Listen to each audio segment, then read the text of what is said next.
খেলপথাৰত নামি বিৰোধীক সকীয়নি ৰাজ্যিক বিজেপি সভাপতি ভৱেশ কলিতাৰ। খেলত যেনেকৈ গ'ল দিছো 2026তো বিৰোধীক এনেদৰে গ'ল দিয়া হ'ব।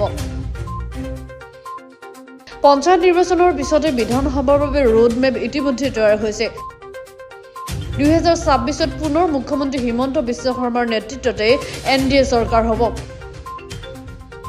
সংগঠন পৰ্ব সামৰণিৰ পাছতে পুনৰ মহা যোগদান কাৰ্যসূচী হাতত ল'ব বিজেপিয়ে। ৰঙিয়াত খেল মহাৰণ কাৰ্যসূচীত অংশ লৈ এই মন্তব্য ৰাজ্যিক বিজেপিৰ সভাপতি তথা ৰঙিয়া সমষ্টিৰ বিধায়ক ভৱেশ কলিতাৰ।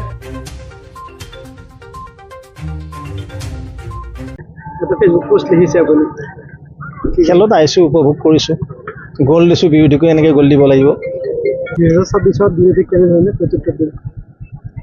ইতিমধ্যে আমাৰ 2026ৰ প্ৰস্তুতি পূৰ্ণতুংগত আছে।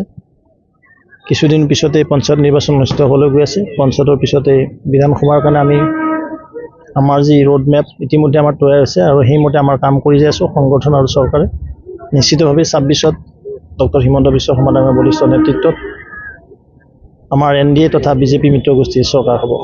মহা যোগদান কাৰ্যসূচী আকৌ ল'ব নেকি?